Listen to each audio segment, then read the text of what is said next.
Nigel Farage, I was watching you earlier and you couldn't even really believe that this harebrained scheme was not a hoax, but it's totally real, Nigel. So why does Welsh Labour want to incentivise illegal migration? Dan, I really did think it must be an April the 1st story. It couldn't possibly be true. And we are still in, early mid-April. Unbelievable. I mean, given that of a survey done last year, released under FOI, 98% of migrants had dumped their ID, right? If you come in age 17 and aged 18 and get £1,600 a month benefit, I promise you, there won't just be dinghies crossing to Dover, there'll be much bigger boats coming straight into Cardiff Bay with people with no documentation claiming they're 17 years and 11 months old and waiting to take the money. It's almost beyond comprehension. Perhaps what it is showing us is how mad devolution's becoming.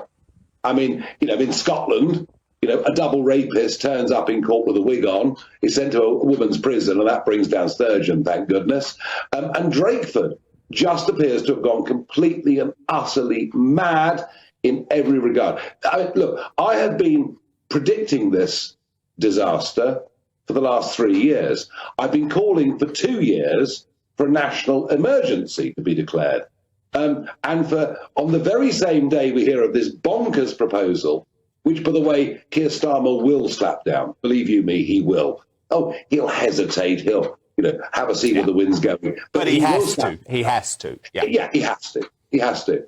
But at the same time, and think about this, Suella Braverman is declaring a national emergency. Now, I thought, hooray, at last, they've got it, they've woken up. Under emergency powers, we're going to send people straight back to French beaches with the Royal Marines. No, the national emergency means they can use a clause of the Local Government Act to completely override local democracy and to sequestrate former RAF bases, prison camps, barges, fill them up with young, undocumented males without even bothering to talk to the local councils. And this situation gets worse and worse and worse. We're about to get the really good weather. That'll come. That settled weather will come in May, June, July, and we are going to be completely and utterly overwhelmed. And Rishi Sunak's stop the boats. I mean, don't make me laugh. Stop the boats. And did you see last Friday? He was backtracking already. Oh, why? I know, yeah. Why? A major court case, and you wouldn't have read this anywhere, a major court case starts in the High Court on Monday of next week. And believe you me, GB News' Mark White is all over this.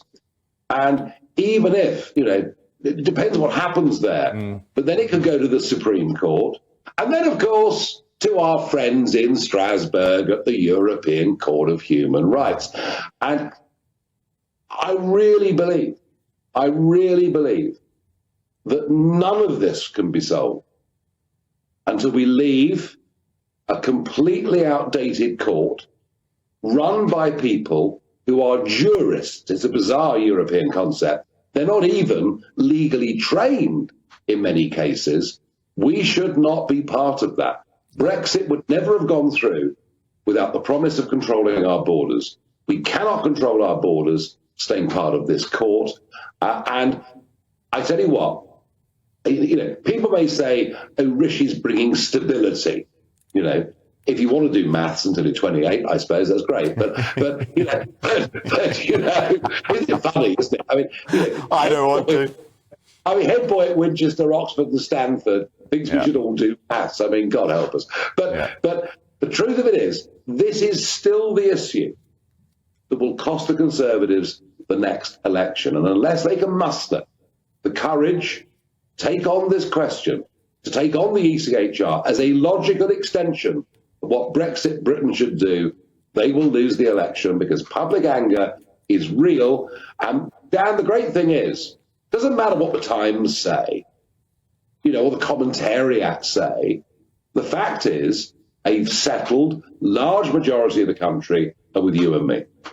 Absolutely. And the anger is going up and up and up, especially as these migrant hotels come closer to many more communities.